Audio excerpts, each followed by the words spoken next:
Hi, Maya. Hi, Adam. Hello. By the way, Mr. Niazi, Yeah. I didn't get a chance to send Miss Zobe an email about the grades, but our report cards just came out today, and I just checked, and it shows a grade for Arabic. Um, okay, that grade is not it's not a grade.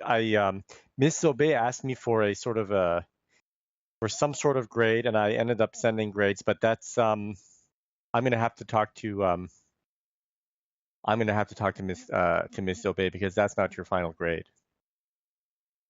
I'm gonna send her email right now.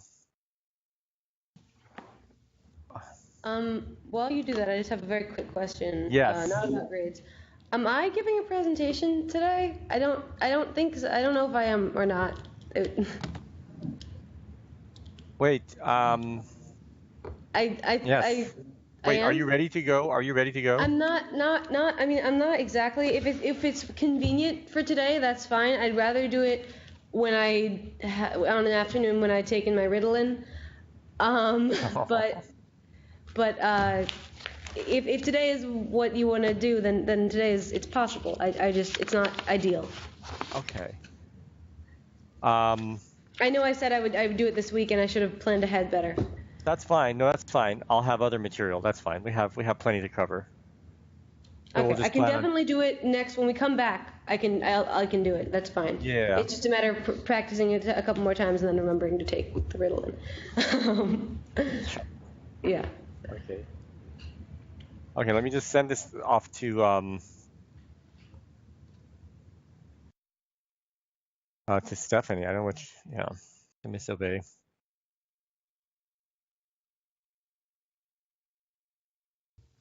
But so, Mr. Niazi, you're saying the Yeah. grade that's on here is probably not accurate?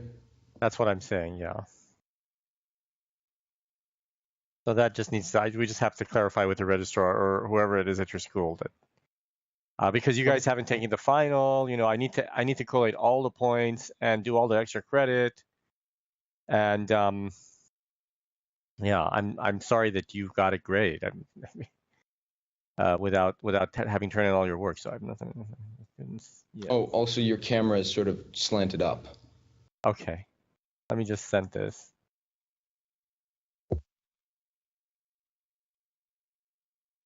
All right. All right. So where were we? Okay. All right.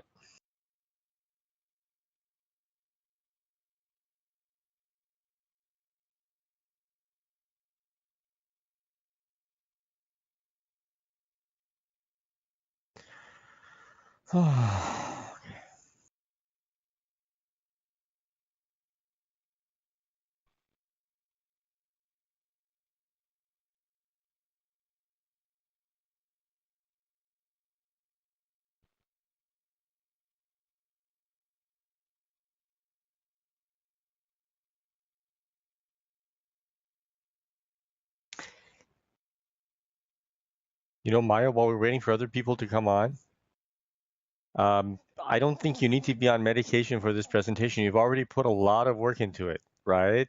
So if you decide not to do it, it's going to be kind of a dry thing because I don't have any visuals today. It's all just Arabic text. Okay. Could you Then be I can I persuaded? can I can be persuaded. That's fine. That's awesome. That's awesome. I really appreciate it. No problem. Okay.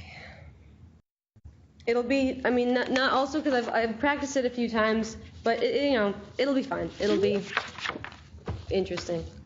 I already am intrigued by your images. Yes, I think the students, your colleagues will appreciate it, and it'll prevent the class from being extremely dry. Okay.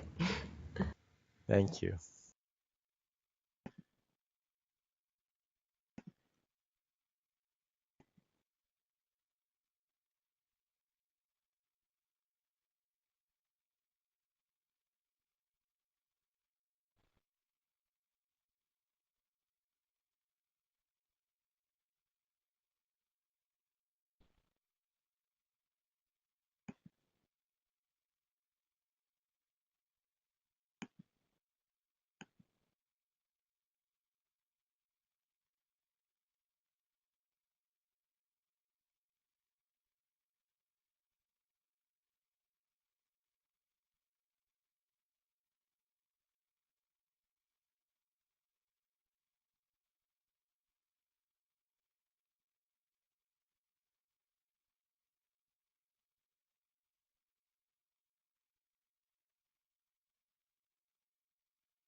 Hi, Oliver.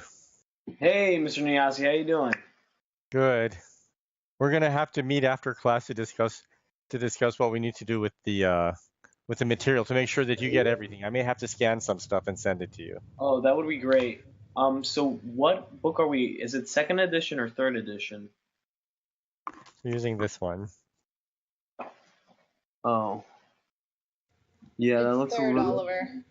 Third? Yeah. Yeah, I think I'm using the second. Okay. Well, as I said, I might have to get some material out to you.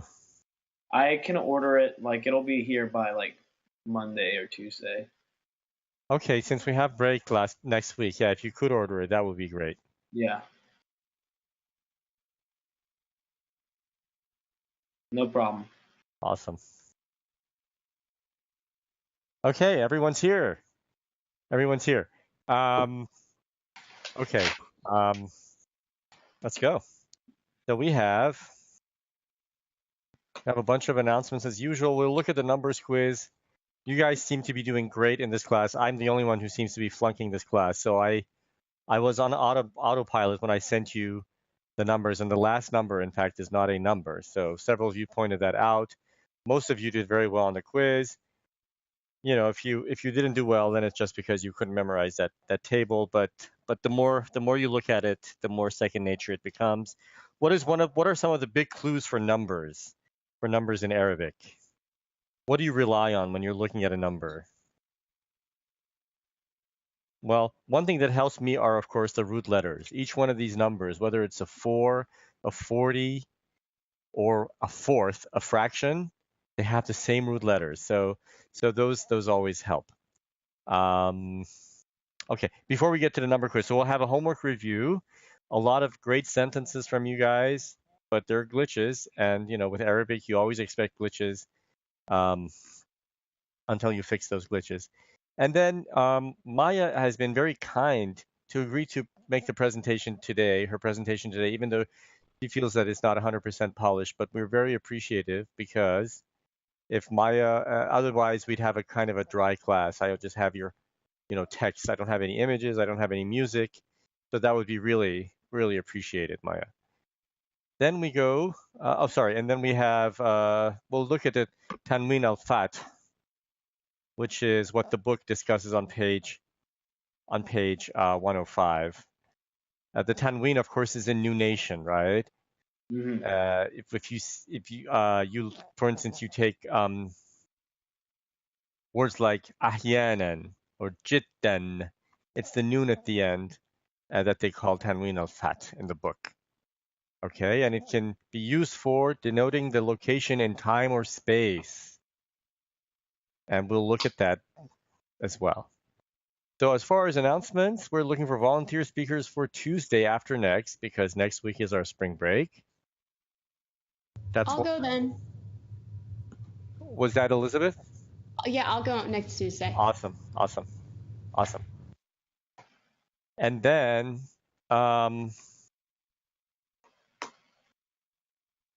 we are then Sunday's homework includes a quiz on parsing verbal sentences, and as well as which means identifying the verb, the subject, and the direct object, if any. All right. So very quickly, we're just going to do last Tuesday's quiz. Al-a'dad, meaning numbers. And who wants to read the first number for us?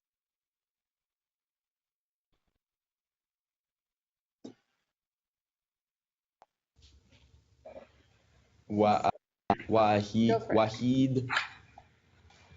washrun.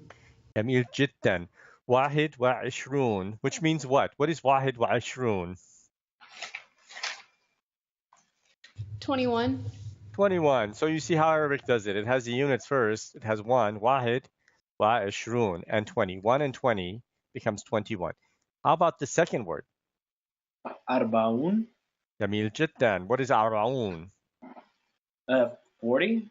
That's 40. Very good. And what are the root letters that sort of give it away as related to the number 4? Arba. The ra, the ba, and the ain. Right, and arba'a being number 4, for instance. Very good. What about the next one? That's excellent. What about the next one?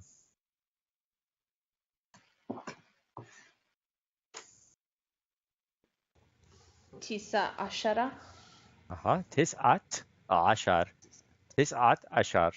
So ashar is the number 10, of course. What's tis'at? Isn't it 9? Yes. So what is tis'at ashar? 19. 19. Very good.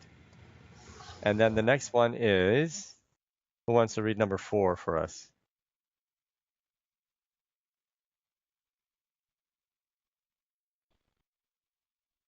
Khamsa ashar. Very nice. Khamsat ashar. What is khamsat ashar? 15. 15. You have a 5 and a 10, right? 5, 10 becomes 15. Khamsat ashar. It's actually, can anyone tell what's happening? Can anyone hear the pronunciation? Tis'at ashar. Khamsat ashar. Yeah, go ahead, Maya. Is it like an idafa? Yeah, it's behaving like an idafa. So you're saying like the 5 of the 10, rather than saying 5 times 10. So 5 of the 10 becomes 15. The 9 of the 10 becomes 19. So that's how Arabic does the numbers from 10 to 20. Yeah, these numbers are actually, they take take a lot of work, but we need to be able to recognize them. Right. And then the last one is the one that I completely botched. Who wants to read the very last one?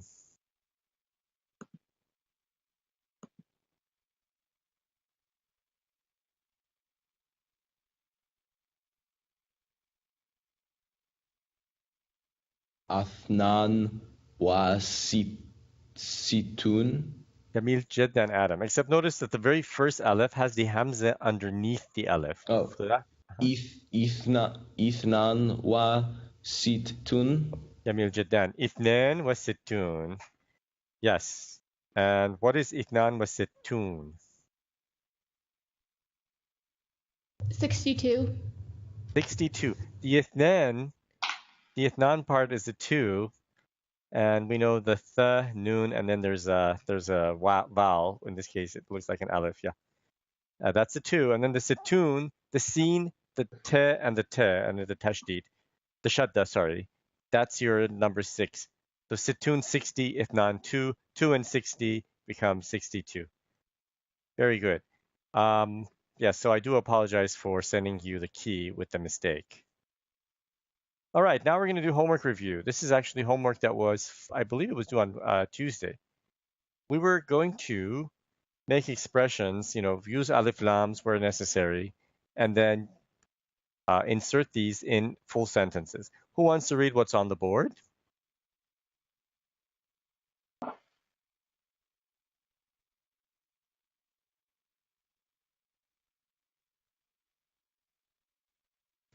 Al-Madrasa Al-Wahida. Al-Madrasa Al-Wahida Jamil Jiddan. Which means what? The only school. The only school. Beautiful translation. All right. Now, however, we need a full sentence, right? Is this a full sentence in Arabic? No. No. So we want a full sentence. So one of you produced this sentence, which is a good sentence. Who wants to read this one?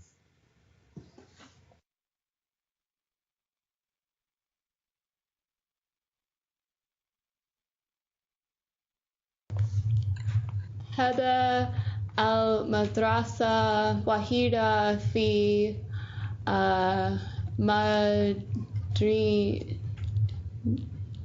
مدينتي. Madinati, my city. Madinati. Right? Very good.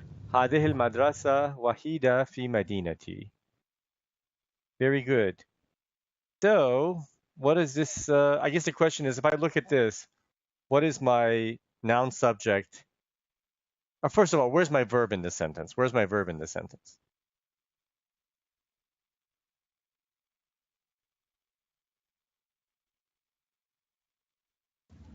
It's to be, but it's not explicitly stated. That's right. It's a verb to be in the present tense, and we know that Arabic does not spell out the verb to be in the present tense.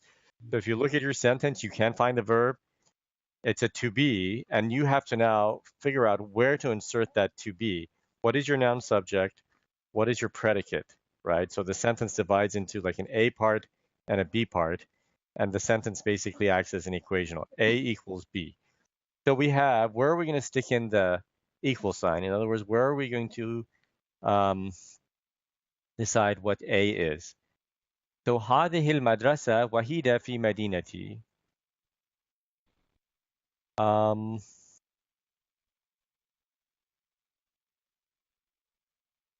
So the question is, what is your choice for the noun subject? The A part of this sentence. A is B.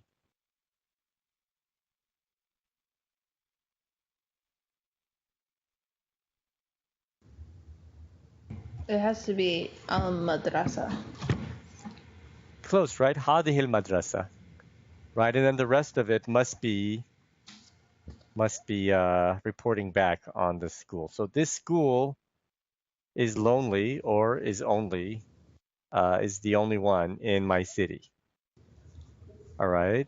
Why isn't it al-wahida? Yeah, I mean that would be, this sentence almost doesn't work because in English you say this school is the only one. So yeah. So anyway, this would work. Let's just go for the sake of argument. This school is lonely in my city. We can do that. Like, is a lonely school in my city? Let's go with that. Now the question is, what if you do هذه المدرسة الوحيدة في مدينتي? Now, what does this sentence translate to in English? Where is my A? Where is my noun subject?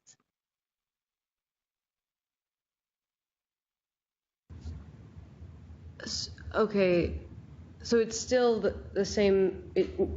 It's the first three words instead of the first That's two. right. So it's That's it's right. like this is the only school in my town, in my city. Or rather, no, that's not the translation. Do the translation.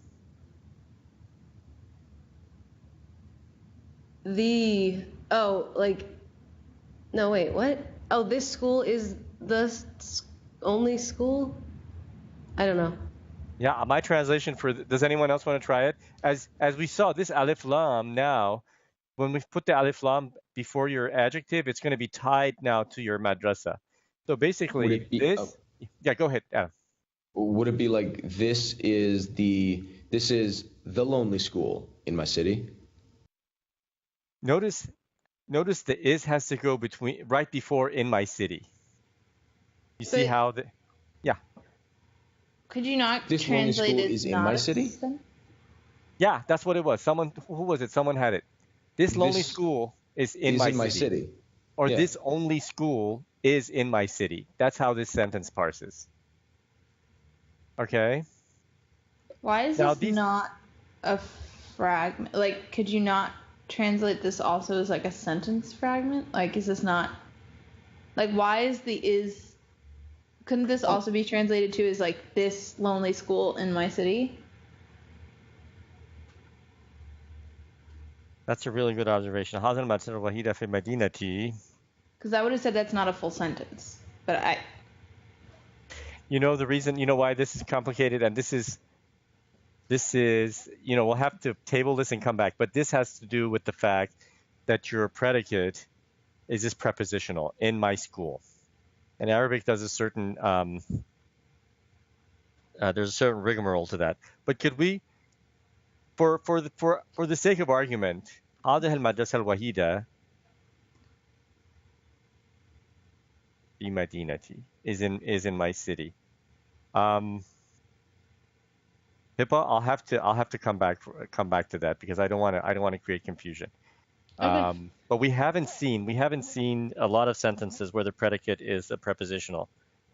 But this is one of them. So we'll just have to revisit this. Okay. Right? So now the thing is, what I was going to say, how would you say this is the lonely school, or this is the only school in my city?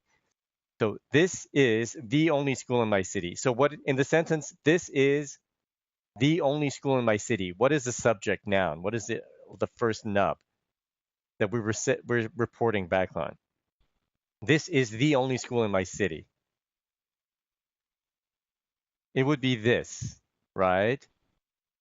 And here's the trick, and we're going to just glance at this. We're not going to, we're not going to hold you to this. But the point is this: when you have your noun, when you have your predicate be definite like this, remember all our standard sentences were what? That your noun subject was definite and your predicate was indefinite. That's the kind of sentence that Arabic likes. However, you should be able to communicate, this is the only school in my city. And in that case, Arabic asks that you do a slight manipulation, which is what? You insert this hoa before your predicate. So هذه هو المدرسة الوحيدة. So this is how you say this is the only school in my city. All right. So we've looked at several variations of this sentence. The one variation that we have to get back is Pippa's comment. Why isn't that a sentence fragment? And I'll have to have a better story for you next time. All right. But as far as, does everyone see the predicate and the noun subject in this sentence? هذه هو المدرسة الوحيدة في مدينتي. This is the only school in my city. Is how Arabic would require the hoa. All right. Let's see. I think I created more confusion with this sentence than I really planned to. Let's do another sentence from your homework. This one has an error, right? So now your task is to find the error. Who wants to read? And incidentally, I colored it purple just to mark the fact that it's not good Arabic. So who wants to read the sentence and give us the give us a translation?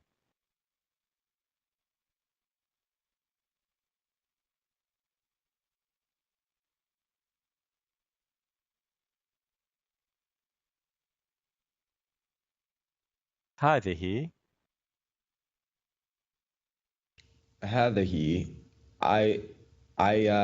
لا الصديقة. جميل جدا. So this sentence, which has an error, says هذه عائلة صديقتي. عائلة صديقتي. صديقتي. So the question is, what does this sentence mean?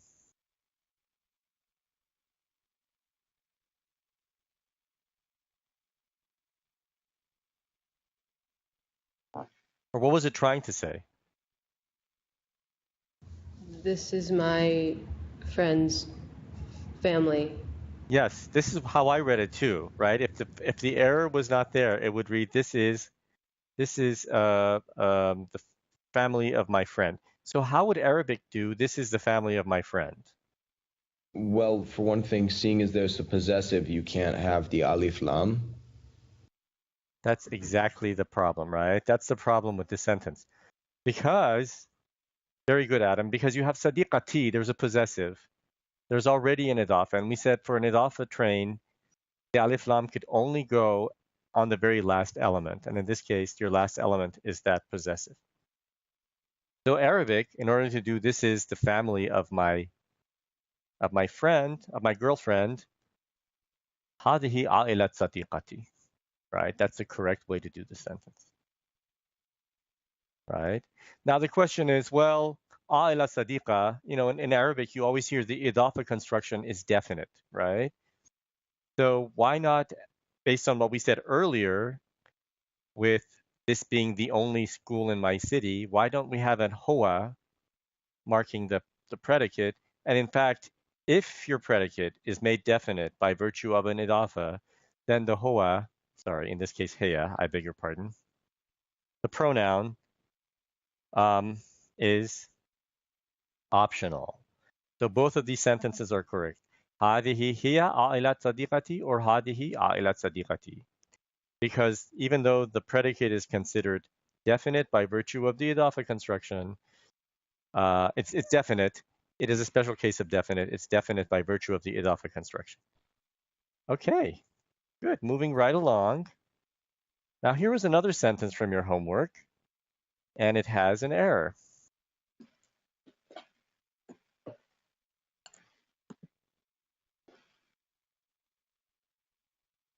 Who wants to read it for us?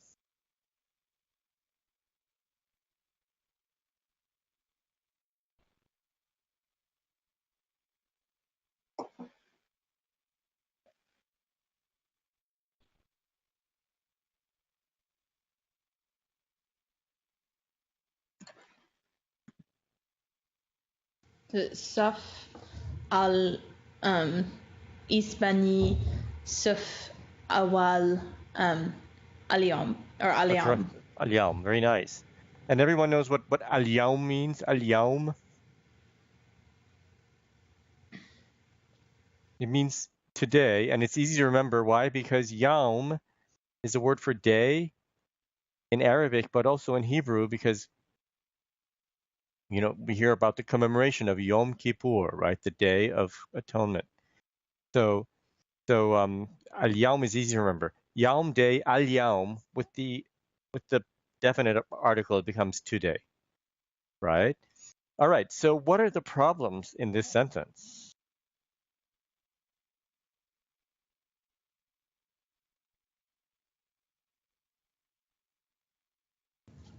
Well, I think the at least one of the times that it says saf, it needs an alif lam. Yes, I agree. So yeah, go ahead. Second one, or the first one, that one. Yeah, I mean, so this is your noun subject, and in fact, ispani, it has that yeah at the end. It's a nisba, yeah, it's an adjective, right? So your noun adjectives, if you have a noun adjective pair in Arabic, you can't have one of them be definite, one of them indefinite. You need both. You need agreement, right? So you absolutely need an alif lam here, right? As-saf al-ispani, saf al-awwal al-yawm, right? And you want your noun subject to be definite, right? And then there remains just one more problem. Al-awwal is also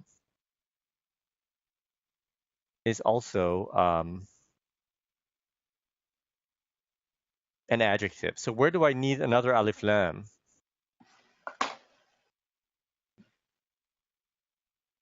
On the other saf? That's right. So we put that. So now as-saf al-ispani, as-saf al-awwal al-yawm. Now it's starting to look like Arabic. And the question is, what does this sentence translate to? The Spanish class, the first class today.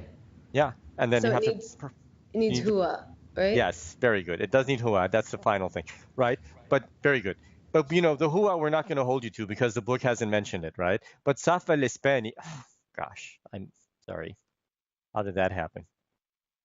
Al-saf al-ispani huwa as-saf al-awwal al-yawm, right? So now this is the Arabic. And what does it translate to? The Spanish class is the first class today. The Spanish class is the first class today, right? Alternatively, can you say the Spanish class is my first class today? That's kind of challenging, but I think some of you should be able to do that. The Spanish class is my first class today.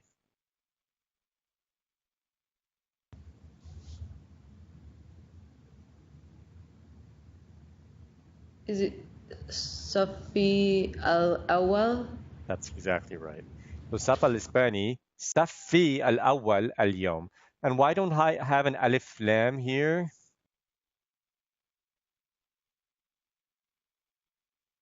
Why not? Because, well, as based on what Adam said earlier, you can't have this possessive and have an alif lam in front of it. That's just not correct. So saf al-ispani, safi al-awwal al-yawm is correct. Or saf al, sorry, what am I doing? How come this didn't? Sorry, al-saf al-ispani, safi al-awwal al-yawm, or huwa, also optional, huwa safi al-awwal al-yawm. The Spanish class is my first class today, right? Again, with the huwa being optional because your predicate is definite by virtue of the idafa construction. All right, let's do one more of these sentences.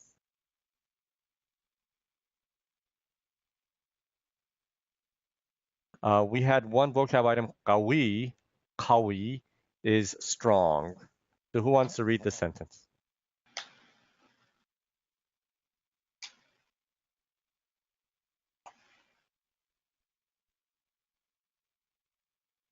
Al-Jaysh al-Iraq qawi.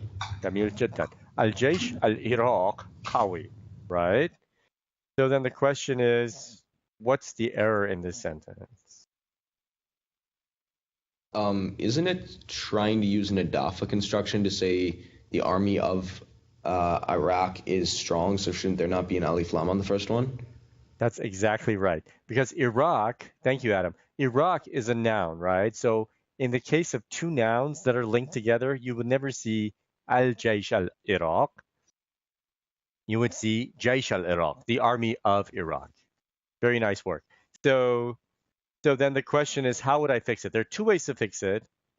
One way is to say, well, the army of Iraq. But we've seen in the book, the more popular ways to do what? To say, rather than the army of Iraq, to say... The Nisba adjective, the Iraqi. That's right. Very nice. Use the Nisba adjective and you say, the Iraqi army is strong. So how do I change this sentence into the Iraqi army?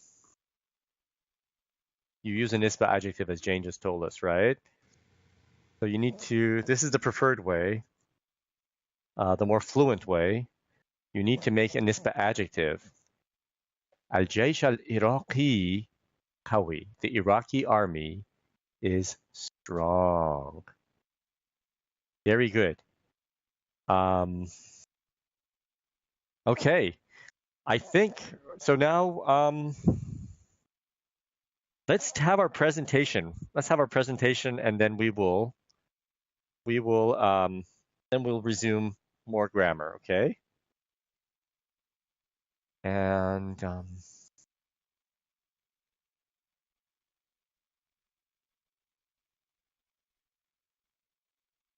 sorry, so this goes here. This goes here. Oh, yeah, you don't need to, the notes can go down because I don't use this. Okay. Yeah, no. Yeah, I mean, can you see everyone? Can everyone see the presentation? Yes. Yes. Awesome. And there are no notes, right? There are no notes to distract you. Right. Awesome. So the floor is yours, Maya.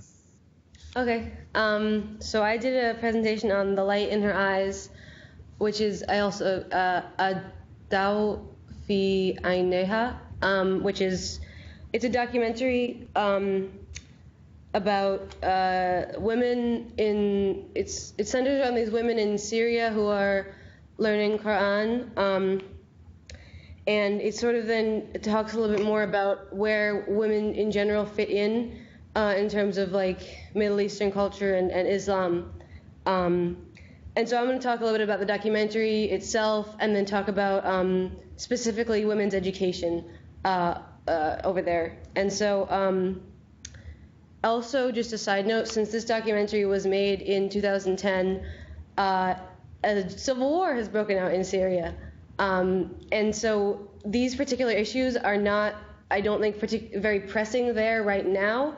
And they have the potential to be improved by the time the war is over. But again, but I think they still apply in terms of education because I don't think it's gotten like better because the war is still going on. Anyway, so you can go to the next slide. So yeah. Oh, by the way, all my pictures are screen captures from the movie on my computer. So this is Huda al-Habash, or Huda. She's one of the main people in the documentary. She's like, it sort of centers around her. She's a conservative Muslim preacher. She founded a Quran school for girls in Damascus, in Syria, about 35 years ago when she was 17. She's described as a preacher in a couple different biographies I read, but she seems to be like a lot more than that. So like she, I guess you could say community. For like, so there was this woman go to her with their like real like serious issues. Like there was one woman who separating from her husband, and she was worried that her son was going to go, she had like this 2-year-old son who was going to go into custody of her husband. She went and she was like all upset, and basically Huda al-Habash gave her legal counsel and told her like according to the Quran and according to like what should happen, this is how it's going to be and you're going to be fine. So I thought that was really cool. And she's also a teacher, which this may seem very obvious since she opened a school, but she genuinely like wants people to learn, wants these women to learn. And she says, I won't dismiss anyone, even if she's not memorizing. She may benefit from other things. Memorizing is the sort of a traditional way to learn Quran, and I'll get into that in a minute. But basically, it's like, even if somebody is there at this school and they're not learning as fast or as much as it's supposed to, she's not going to like throw them out because they still might benefit from some other aspect. And I think that's sort of a very good attitude to have as your teacher. Maya, I'm very sorry to jump in here. All of a sudden, something happened with your audio quality. So there's a lot of static. Does anyone else get the static? It's fine for me. Okay. All right, then that's just my connection. I beg your pardon. I'll try to talk a little bit slower if I remember. No, if it's just me, then by all means. I was worried that we might have to come back to this. But yeah, you're good. Awesome. Keep going. So just one other thing about Ms. Ahbash is she has a daughter who's a few years older than we are, who at the time of this movie was at university in Sharjah, or it was the summer. She was home from university, the American University of Sharjah in the United Arab Emirates, which is very uncommon for a young woman to go study abroad, to go to college, and to study international relations, to study politics. But on the other hand, her mother is also quite unusual, so I guess it makes sense. You can go to the next slide.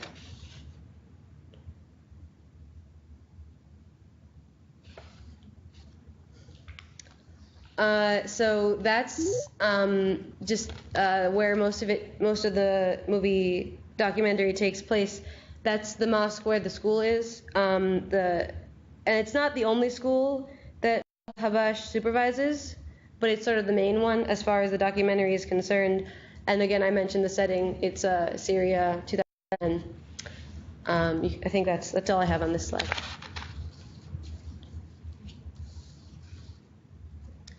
So the lessons they take place during the summer because the girls who are in school have secular education during the year. So that's why this is in the summer, and it's open to women and girls of all ages. So as you can see, there's a woman who has a baby, but she's still coming to learn Quran. And the way they do it is they memorize chapters of the Quran, and this is not unusual from what I read online. Many Muslims try to memorize at least one chapter of the Quran at some point in their lives. That's all I have on this. Sorry, you can go to the next slide. And then to continue that, it's frequently stressed how important pronunciation is, because the way they do the memorization is by reading and reciting over and over until they can recite it without reading. And so, for example, like if you shorten what was supposed to be a long vowel, or you don't place enough emphasis on a shadda, you get a completely different meaning, which defeats the purpose. And the purpose, as explained there was one little girl who was getting very frustrated because she couldn't pronounce it right, and her teacher said to her, "We recite properly so that our understanding of the Quran and God is clearer." And that's actually very relevant. Because in next slide, because then you sort of arrive at a problem, which is the fact that these girls in this movie are getting some religious education and something every summer, and but that's not necessarily the norm. So many women, and again, I'm going to be making a few generalizations here because I don't know how far this goes in terms of the Middle Eastern area, but I know that it's, I think, somewhat widespread that many women, at least in Syria and other parts of the Middle East, often aren't educated past age of 18, and often aren't educated in Quran very much at all, which is not so great if you're in a society that's very influenced by religious laws, even if you don't necessarily live in a country whose laws are religious laws. It's still part of the societal goings on, and so this is sort of the base of then a secondary problem, which is that because the young women aren't receiving the same amount of education like somebody necessarily would in America or that a man would there, you end up with adults who are very impressionable adult women. And I mean by this is like, I don't know how much Quran you guys know. I don't know any. And so I assumed everything they said in the movie about what was in the Quran was the truth. And I think that's a pretty good source. However, not everybody has such a good source. And the next slide. Sorry, these transitions are a little bit messy. And so, like, basically, if you're this is hard. Women are, all right, so we've established that not learning Quran puts you at a serious disadvantage, but why? And why women? And it's something that was explored in this conversation that you can see. There's a little caption of it on the screen. And this happened to be a discussion led by Anas, which is Ms. Al-Habash's daughter. And they came to the conclusion that I think has a lot of truth to it, that there's nothing to do with Islam, is this thing that keeps women down, I guess. It's sort of known in a lot of places that women weren't considered full people until pretty recently in the last couple of years, and that's not just in the couple hundred of years. And that's not just in the Middle East. Like here, women didn't get the right to vote till the 20th century. So this isn't like news. However, in the Middle East, in some places, again, that aspect of the culture, women being sort of secondary, has remained in a very strange way that it's just sort of, and to a much larger degree than in other cultures. And so this aspect of the customs and traditions of women being like secondary has taken on the same importance and weight as a religious law would, or as something that was in the Quran would. And so it's assumed by some people, by somebody maybe who doesn't know Quran very well, that it is something in there, that it is a religious law, and that that's the rationale, when the reality is that it's just something that's a little bit archaic but still there. And so as a consequence,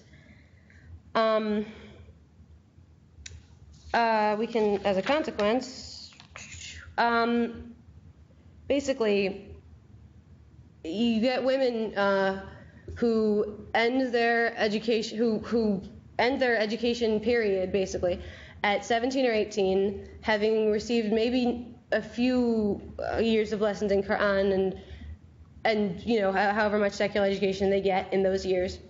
And then they get married at 17, 18, 19, and then they start a family and they work at home as full-time wives and mothers, and that's what they do for the rest of their lives, and that's how their daughters do it.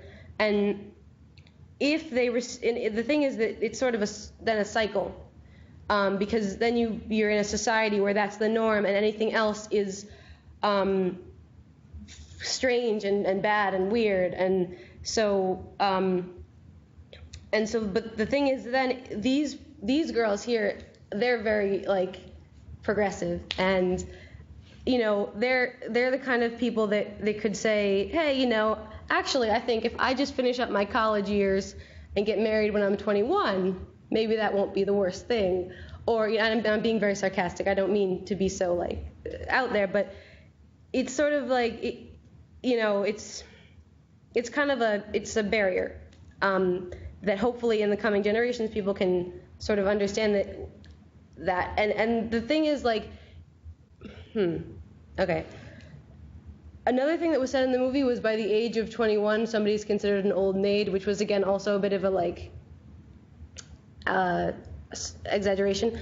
But that's another aspect of the sort of whole picture, is that getting married and having a family and tending to your home and things like that are very important things in this culture. And so that it's not something to be taken lightly. Like here, you know, you can say, oh, you know, I kind of just want to get someone else to do that for me, maybe. Or like if somebody makes enough money, they can have someone clean their house for them. All that sort of stuff you don't think about necessarily. But there, like, it's the Ms. Habash herself said, like, I think that I'm going to be judged first when on my children and my family before anything else. And so that's why just sort of these societal like boundaries make it hard for women to get a job outside the home or to pursue their education after they get married, or maybe to put off getting married for a few years.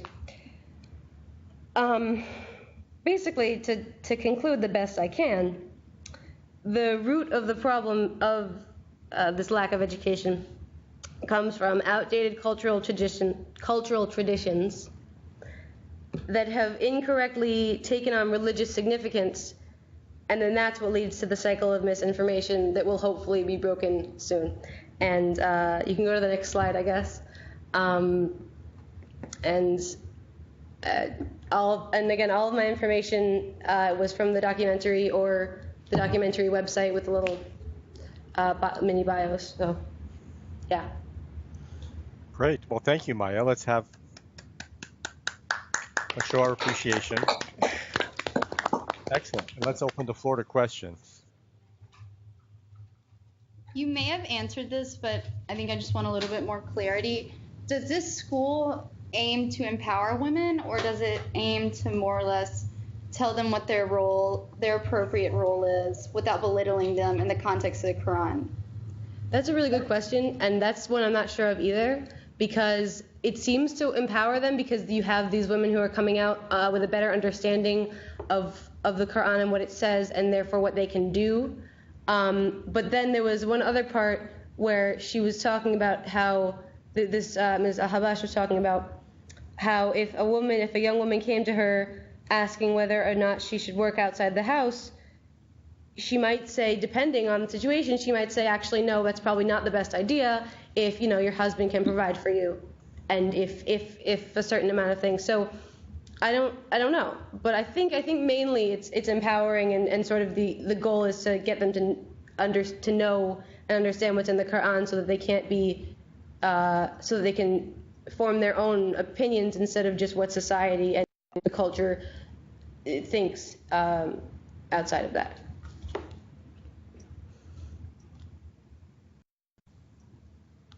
Great. Any others? I have a question. In terms of the big picture, what country has seen the most reforms in terms of women's rights in recent history? That's actually, I don't know. I didn't look that up because no particular reason, but that's a good question, and I have no idea. Sorry. That's okay. Any thoughts from anyone? Could it perhaps be, like, even despite recent things, Egypt maybe? But that's just my take. Yeah, I mean, Egypt has had a good history of sort of progress for women. It's been sliding back in the last decades, in this slide towards fundamentalism, which is being resisted by the citizens of Egypt. I think a country that's even probably more progressive, and I'm sure that this is probably true, even though they're experiencing a little bit of this slide towards fundamentalism, is Turkey. Turkey is a Sunni Muslim country that has a great many rights for its women, relatively speaking, for its women folk, and relatively speaking, and of course that has to do with the Turkish culture, the non-Islamic side of their identity. And then I'm assuming that countries like Indonesia, also like the most populous nation in the world, Muslim nation in the world, that would have relatively enlightened laws regarding women. Iran, which is a central country, it's Shia, but it's still central. As you know, it's taken a huge regressive step backwards in 1979 after the revolution that Oliver told us about. Now, having said that, you see statistics that are surprising. The number of women students are higher than men students in many countries, Iran included. And so that's a good question. My vote would be for Turkey.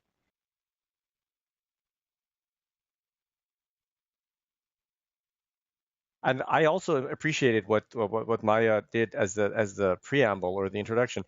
as you know, there's a huge humanitarian crisis going on in Syria right now because of the civil war. So, for instance, if you go, this is presumably Damascus. This may be laying in ruins today. Who knows?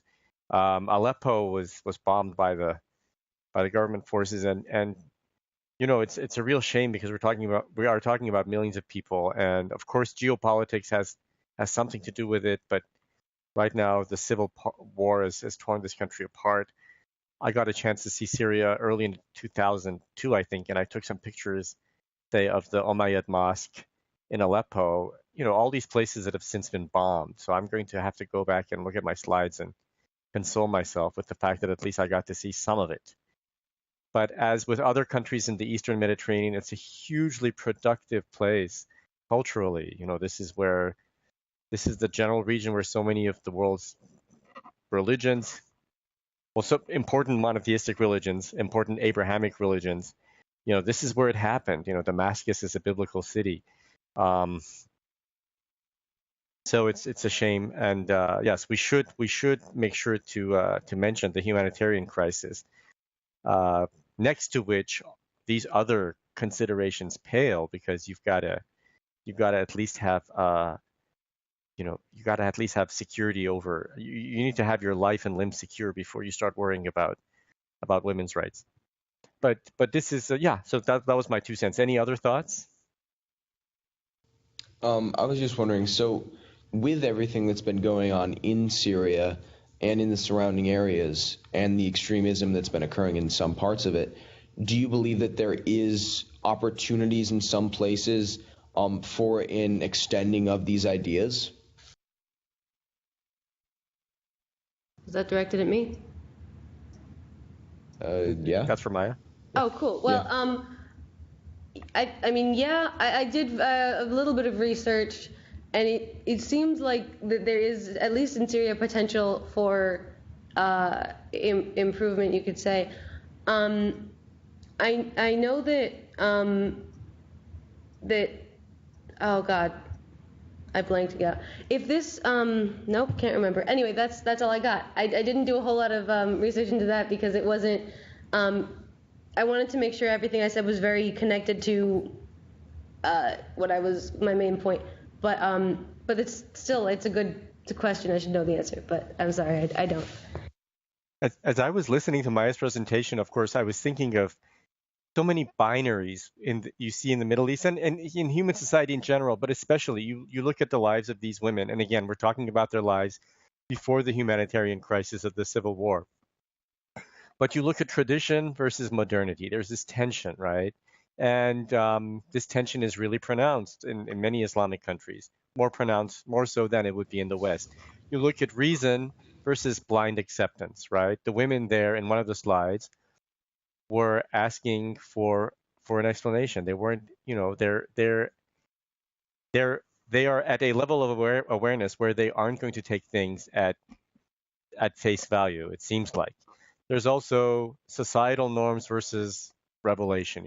How much of what you're telling us, it seemed to me the women are asking, are from revelation, which is holy, and how much of these are societal norms that may have existed before Islam came, right? So the idea of tradition versus law. And of course, the whole thing hinges on the word interpretation, right? Interpretation, because you have the revelation, the Quranic revelation, but then you have this entire legal construct of Islam, which took centuries and centuries to build. And then, and that's 180 degrees opposed to the fundamentalism that you see today in countries like Saudi Arabia. I just, I want to make sure you know that when the Wahhabis first showed up in the 18th century, they showed up at Mecca, and they were dismissed as lunatics, right? And now, Wahhabism is the de facto official version of Islam in Saudi Arabia, and Saudi Arabia, by virtue of its authority, sort of projects this idea of Wahhabism being the standard Islam that we know. But Islam could also be something more similar to the Turkish interpretation of it. So the idea of interpretation is huge. And it seems like some of these women are saying, wait a minute, we need to be able to interpret these scriptures on our own. And why not read this line in the Quran this other way? Right. So interpretation, and of course the idea of awareness. One of my all-time favorite teachers in Cairo, she was an Arabic teacher. She was Palestinian, brilliant woman, very stylish, and her keyword was al-wa'i, al-wa'i. So wow, ain, ya, right? And it means awareness. And she said, if you look at the scriptures, I'm sure she was arguing for the fact that you can't be fundamentalist about things. You've got to go with what you have, with what you know about equality and all the ideals that we have today. These have entered the human awareness, and we've got to be able to interpret if we are to interpret it, and if we are to be tradition minded, we've got to interpret these according to our knowledge today. Yeah, so didn't mean to pontificate on that, but it's really fascinating. These things bring up a fascinating set of questions, right? Yes. So any more questions for Maya? Maybe this is just a general question, and I don't know. I don't mean to ambush you with this. I don't know if you did any research, but I know in a lot of different practicing countries of Islam, they have what they call madrasa, which is just like, I guess, what we would kind of call like church school. And I'm wondering how different, like what the sort of differences are between those two. Because I knew a lot of, when I went to India, I knew a lot of girls who were going to go to madrasa and become teachers, basically. And so I'm just curious about where the sort of split between those two things are. Because it sounds sort of similar to what they were doing. It's between madrasa and this? Yeah, okay. Yes. So madrasa was, you said, wait, keep your mic on. Madrasa, you said, was like religious school, like an after school, or was it just, because this, I can tell you more about this, is that it's not something you can go and then come out with a qualification. It's you go, okay, and it's quite informal. It's just for like 8 weeks, just in the summer, and not everybody shows up all the time because you have other things to do, and then when they get there, it's like people sitting around on the floor in study groups, and there's a teacher and a few students, or maybe one student, depending, and someone's holding up a book and the other person's reading or memorizing or something. So it's quite informal, although it's taken Ms. Al-Habash, it's taken very seriously by most of the students, because it's a serious thing. And so they meet, there's a few times where she's meeting with a student about oh, you didn't do so well on this exam, do you know why that is? So there's it's sort of in the middle, but I don't think it's that formal or that you can come out with like I said, like a qualification. Okay, this is another general question, but in relation to documentary, what do you think Syrian's woman's position in society exactly is? Can you kind of sum that up for me? I can try. Well, it seems to be that at the time this was made, there would be somebody who's raising the children, first of all, who's marrying young, having children, raising the children, tending to what's going on at home, and excuse me, my phone keeps buzzing. I've got an alarm. And mainly just doing that, and that's the full-time job, and it's not they're not encouraged to have a 9-to-5 job or to have a job outside the home. One of the things is that Ms. Al-Habash, again, I keep bringing her up because she says a lot of important things, and she's the main person.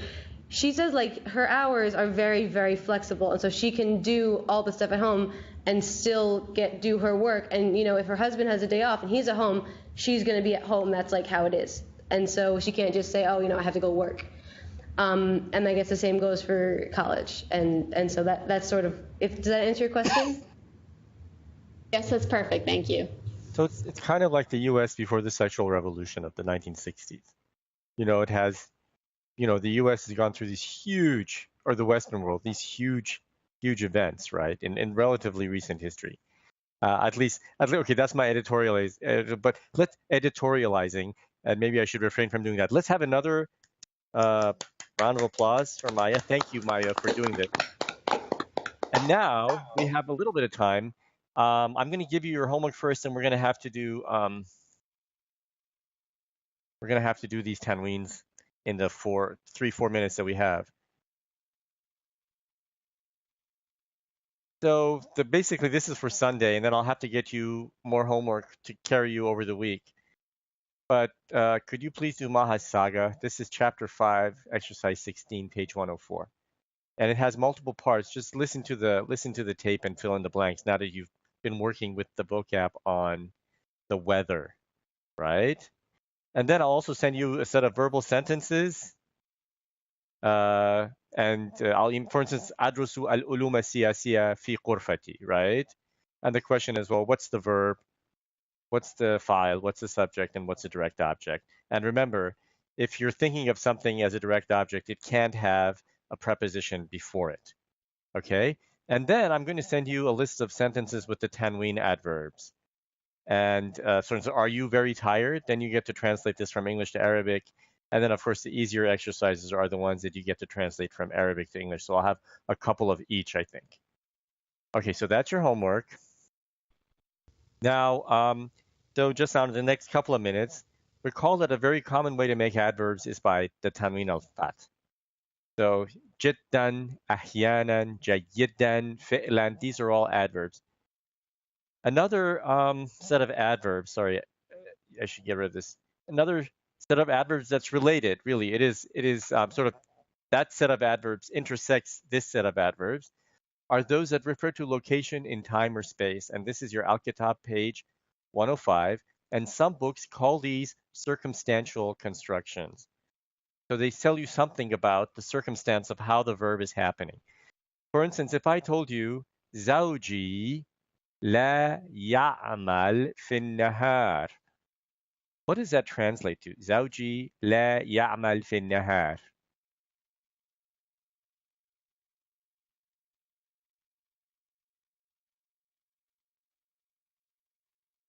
Zawji is my husband. Is it my husband does not work in the morning? Yeah, does not work during the day, I would say. It does not work in the day, right? Nahar day, right? So basically Arabic takes the noun nahar, and makes a adverb out of it. So Zawji la ya'mal naharan. This translates to the same sentence, okay? If you want to read about it, you can look at page 105. Let's do before I leave you, let's do one more.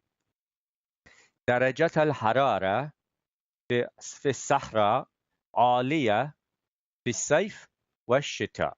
So the translation would be what? The temperature in the desert or in Sahara, which is an Arabic word, in the Sahara Desert, is high في الصيف والشتاء. What's a saif? The summer. Summer. What's ashita? The winter. Winter, right? So then you can take these nouns and make these adverbs.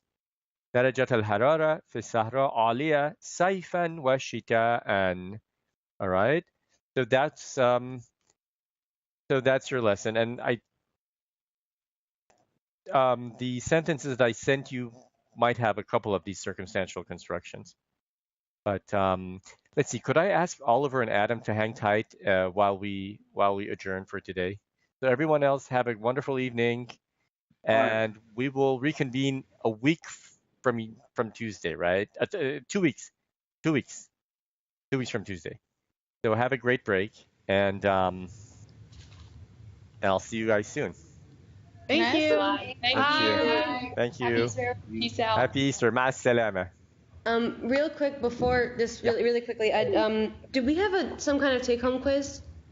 Yeah, the verbal sentences are going to count as a sort of a short quiz. So do those first. So I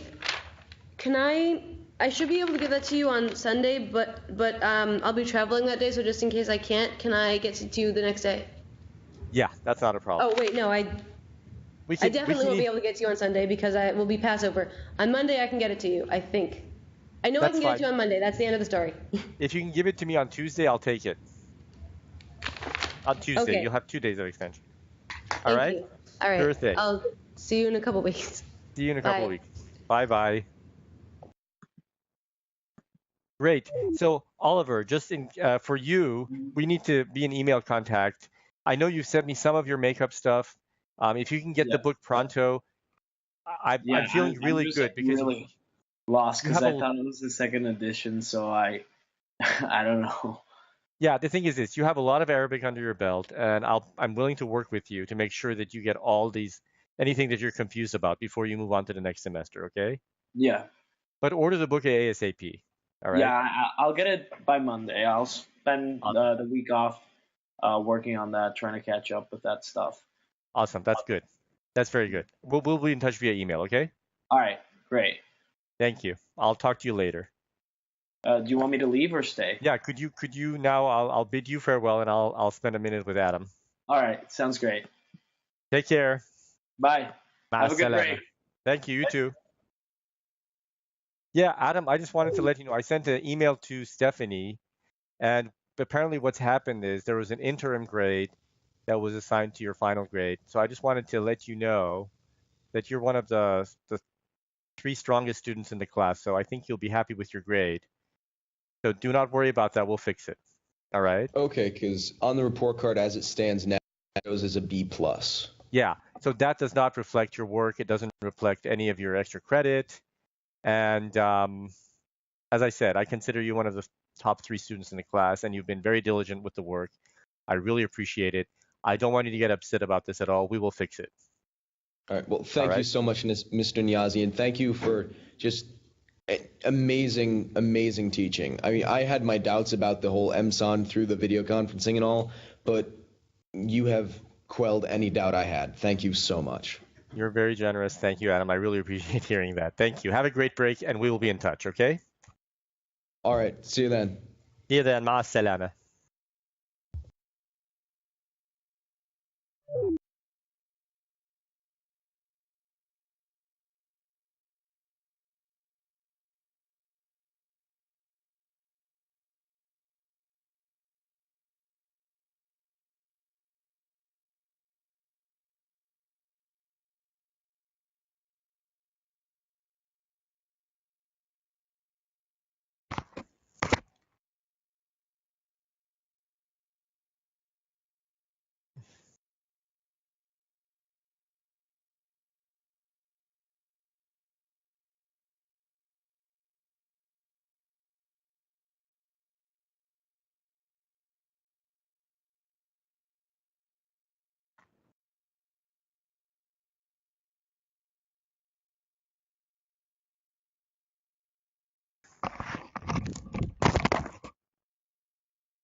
that's where the Coaches vs. Cancer comes in. The amount of money that has been raised, research that has been done because of this, has created an area where a positive response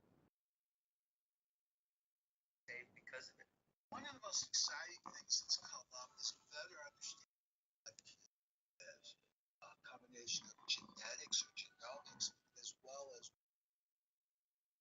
the microscope. It's very exciting. It's helping us to understand both how to develop drugs to treat the disease as well as how to prevent the disease. We're making progress. The tables are turning a little bit on curing this thing. The death rate from colon cancer has gone down 35% over the